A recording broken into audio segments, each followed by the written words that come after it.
खुलुमबाय बयनिसिमबो दा दिनैनि गोदान भिडिअ नोंथांमोनखौ बरायबावबाय दा जों दिनै मोनसे जायनाखि जोंनि गेजेराव अनेक जायगायाव माने बेकार हा थायो दा बेफोराव जोङो गोबाङानो ओरैनो दोनो आरो अबेबा हायाव माने माइआ बारा मोजां जाया दा बेफोरावबो सोरबा ओरैनो दोनो हाफोरखौ एसे मारुफोरावबो जोङो गोबां जोंनि बर' मानसिफ्रानो माने हाखौ मोजां रोखोमै इउटिलाइज खालामनो रोङा दा एसे जोंनि बर'फोरनि गेजेरावबो गोबां आबादारिफ्रा ओंखारबाय माने गोदान टेकनिकजों आबाद मावनो रोंबाय माने गोदोनि बायदि दौ दाब्ला आबाद मावबाय थायोबाथ' जोंनि गेजेराव माने डेभेलपफोरा फैया दा बिनि थाखायनो जोङो दिनै आबाद मावनायनि सोमोन्दै आंजों दंफायो रिदै मुसाहारि ओमफ्राय दा जोङो बिथांजों दिनै थालिर आबाद मावनायनि गय आबाद मावनायनि बोरै बिथांमोना प्लेनिं लादों बोरै बिसिनि बिजनेस मडेल दा बेखौ जोङो रायज्लायगोन दा खुलुमनाय जाबाय आदाखौ औ दा बिथाङानो जाहैबाय रिदै बसुमतारी दा आदसा दा बे नोंथांनि एथ' गुवार हा बेयो दायाव आङो जेन'बा बाहाय सेस बे हायावहाय थालिर होजोब्बाय आरो बे लुम्बाव नुनाया बे थालिर जाजोब्बाय आरो ओमफ्राय थालिरजों लोगोसे एबासिनो अखा गोग्लैबानो नैबे गयखौ गायना होनाय जासिगोन आरोखि माने माल्टि क्रपिं आरो बे माने मोनसेनो खेबसेनो थाफाखानाय माने बे देरगौ मानि बेबो देरफाबाय बेबायदि आरो ओमफ्राय बे गेजेरावथ' आरो ब्लेंक थाबावगोन बाहायबो गुबुन आबाद सोदेरबावनो हाबावगोन नोंथाङा बेखौथ' सोनाय जानाय नंला माने बेखौ आङो माने गय गायनायनि थाखाय 8 फुट बाय 8 फुट गायखादों आदसा माने बेनि गेजेरावहाय नैबायदि गेजेरावहाय माने गयखौसो गायनानै होगोन आरो माने गेजेरावसो थागोन गया औ नैबायदि गेजेराव थागोन आरोखि ओमफ्राय नैबेयो जाहैबाय बिनि माबाया औ बे 8 बाय 8 औ ओमफ्राय बे गयखौबो 8 फुटजों गायगोन आरो माने सेरजोंबो ओरै सेरजोंबो सेस माने सुनानै माने दिरुननानैसो बेखौ गेजेराव होगोन आरो माने गायखाबाय थालिरखौबो बे साइसनि माने गेजेराव थाबाय ओरैनो बे नोंथांनि हाया खय बिगासो जागोन बे ओरैनोथ' 6 बिगा ओमफ्राय बाहाय माइ आबादबो गायोमोन सिगाङावथ' फ्राय ओरैनो जिरायनानै थानाय जाबायमोन ओमफ्राय एखमबा बिदिनो गायो एखमबा गाया बेबायदिनो देग्लायावहाय नैबेहाय ओरैनो जोसा एसे गायदोंमोन आं दा बेजोंबोथ' नोंनि खरसाजों माइ गायनायजों बारा मिलायनो नागिरा माने माइनि खरसा थांनायजों ओमफ्राय बे बिफां लाइफांनि फैनाय माने इनकामा बारा फैया माइयावहाय ओमफ्राय हायाबो माने माइनि थाखाय एसेबां मोजां नङा बे बोरि जाम्फैबोथ' गैया अखाखौ नेनानै गायनांगौ जानानै दं बिदि ओमफ्राय दा गया बे नोंथांनिया ओरैनो लकेल ना आलदा लकेल ओमफ्राय गुबुन रोखोमनि अबेबा गयफोरा माने बुरजा थाइसेनग्राबो दङ अबेबा साउथ इण्डियाफोरनि अबेबा माबाफोरा बेखौथ' आं बांद्राय फल' खालामनाय जायाखै माने उनहालागैयाव बबेहायबाफोर गायबावनो नागिरबा एसे थाल खालामना गायजागोन माने जोंना बे लकेलखौनो गायो नालाय बयबो बे मोजां खालामनो हायोबा बेनो बुरजा थायो जोंनियाव आदसा बे नोंथाङा बे थालिरआ अबे माबाखौ गायदों अबे भेराइटिनिखौ मालभग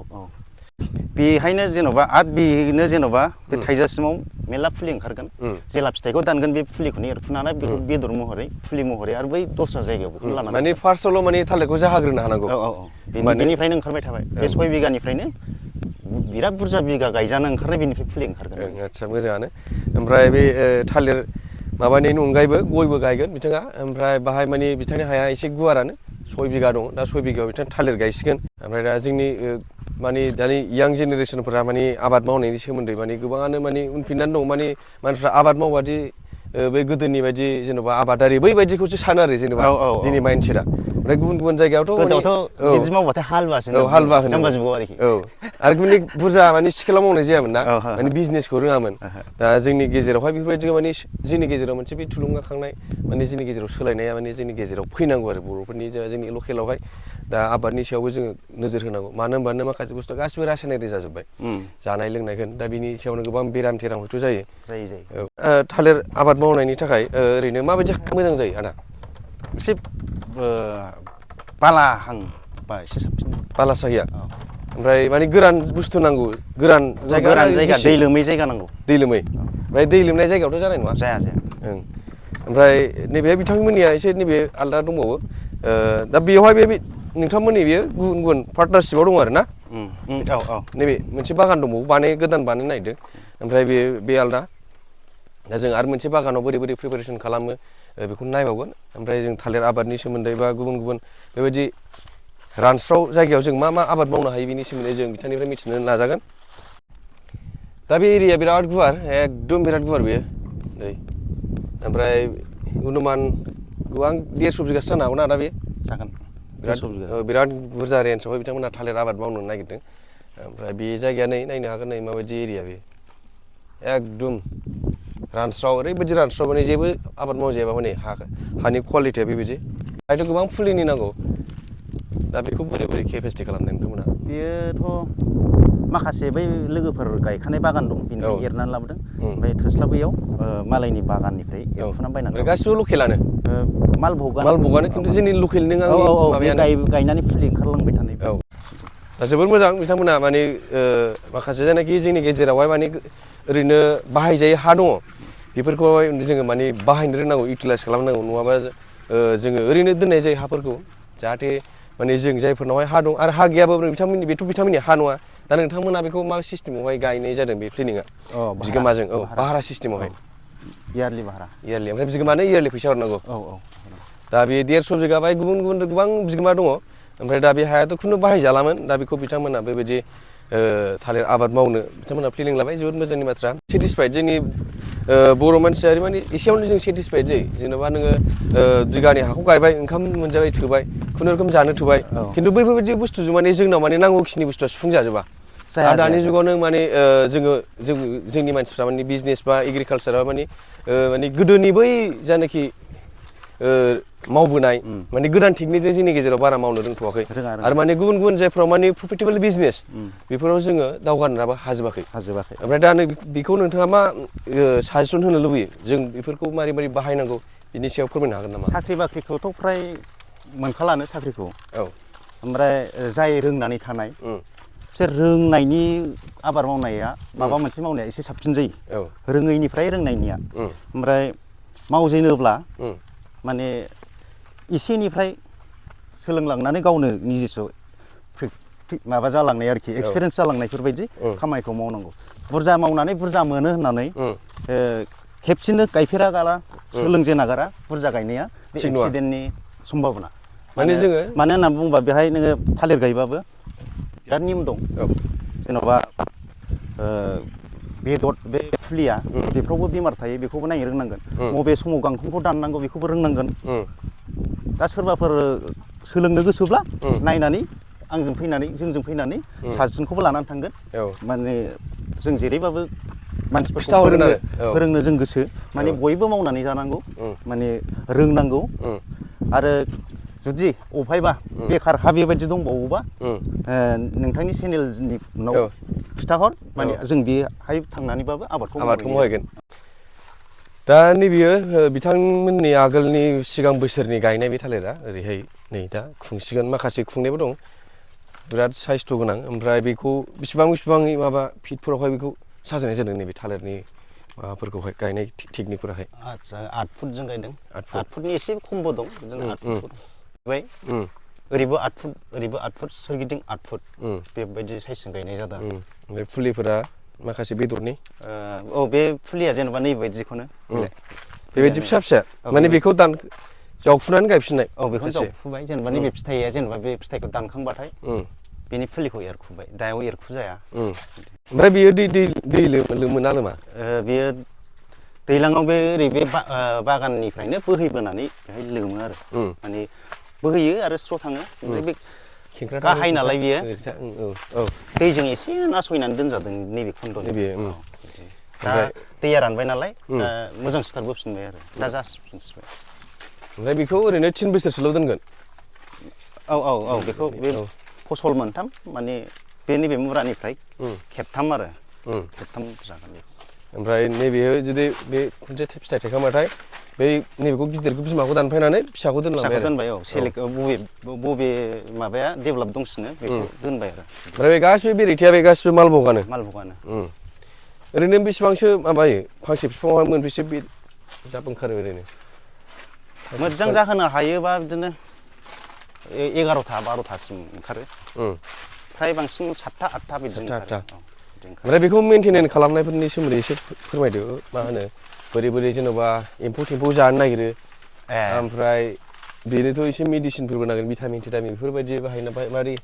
हासार बेफोरनि सोमोन्दै हासाराथ' बे अर्गेनिक हासारखौथ' होनाय जाया रासायनिकखौनो होनाय जायो एम्फौआथ' बे सिजोन नायै सिजोन जायो सिजोन नायै सिजोन जाया बे सिजोन अबेबा सिजोनाव एम्फौ दङब्ला बे सिजोनावसो मुलिखौ बाहायनाय जायो नङाबा ओरैनो बाहाया दायाव मोनसेबो बाहायनाय जायाखै मोनसे मुलि बाहायाखै भिटामिन मोनसेबो बाहायाखै जेबो गैया ओमफ्राय बैखौ माबाखौ मैखुनखौ दानफायनानै दोनो ना? औ दानस'नांगौ आरो नै जाबसे जाबनै जाबथाम जाब्रै जाबा सयथा सातथासो दं। सातथा बे देखायबाब्रा ओमफ्राय सातथासो दं बेबायदि नैबेजों लांदां नुयो बिथिंहाय जोलैयाथ' बे जेन'बा नैबेहाय जों दा गायबायना जेला बे बागाना फुराना जायो बे बागानखौ गारो आरो गारनाय नङाब्लाबो जे बे फिथाइखौ दानखांजोब्बाय बे टाइमाव बे फुलिखौ एरखुजायो बे टाइमावनो फुलिखौ मोननो हायो आरो नङाबा सोरनिबा बे 3 बोसोर 4 बोसोर बागान आबाद खालामखांनानै ओरैनो दोननायखौ बेनो जायो। आदसा ओमफ्राय ओरैनो बेखौ सिगाङाव नोंथांमोना लाबोजेननायाव माबायदि साइज गायनाय जादोंमोन बेखौहाय? बेखौ औ बेखौथ' जेन'बा हाखर जावबाय हाखर जावनानै एबासिनो हाब लुन्दुन फबनानै दोनबाय बेनो जाबाय आरो माने बै फुलिखौ नोंथांमोना मा फार्स्ट अबेनिफ्राय लाबोजेनदोंमोन? बे फुलिया औ बेयो फार्स्टआवहाय बे माखासे लोगोफोरनियाव माने बागान दंखायोमोन माने सिगांनि जेनेबा बागान गारनायनि उनावहाय बे जेनाखि बे थानाय बेखौ लाबोनाय आरो ना बेबायदि होमबाथ' नोंथांमोना फुलियाबो जेबो खरस थाङासै? खरसाया बे एरखुहोनाय मानाय बिदि खालि बायनायाल'सो। दा जेनेबा सोरबाफोर जुदि आबाद मावनो गोसो जानाय जायफोरनाखि खमबाबो बाराबाबो दा बेवहाय मेन नोंथांमोननि बिजनेस माबायावहाय आबाद मावनायावहाय मेन बांसिन अबेयावहाय बांसिन फैसा खारो ओरैनो मेनटेनेन्सफोर लानानै गायनाय मानाय ओमफ्राय जेन'बा बेखौ मावनायाव फैसा खारनाया बेथ' गासिबो समानानो खारो जेन'बा सिगाङावथ' नों हालेवनानै लाग्रोखानांखागोन ओमफ्राय बेनिफ्राय बाहाय नोङो जेनेबा गांखंफोर बोराय जानायफोरखौ दानबाय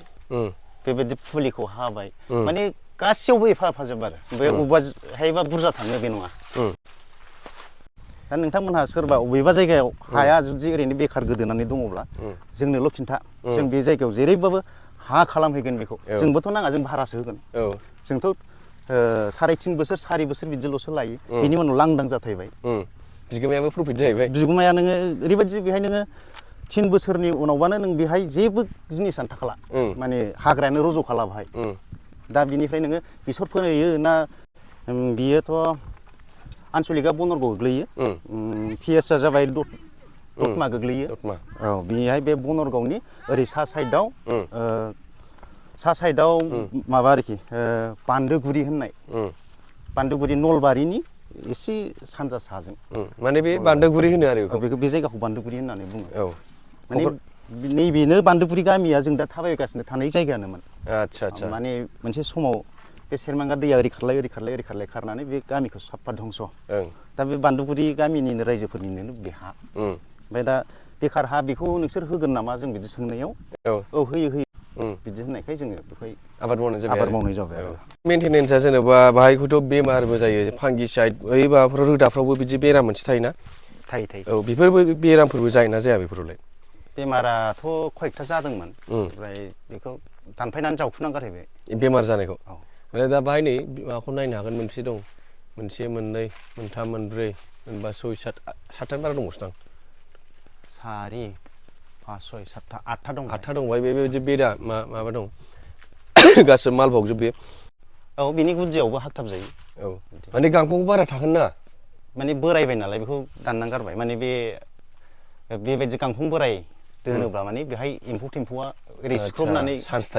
थायो आरोखि सिख्रबनानै गयरे गयरा जायो नालाय। दा जों बिथांजों गोबां बाथ्रा सावरायबाय आबाद मावनायनि सोमोन्दै आसा खालामो बिथांमोननि जायनाखि प्लेनिं लादों बेयो साबसिननिफ्राय साबसिन दावगालांनो हाथों बेखौ मिजिंथिबाय। दा आरो जों बेयावनो बे दिनैनि रायलायनायखौ फोजोबनाय जाबाय। गोजोन्थों।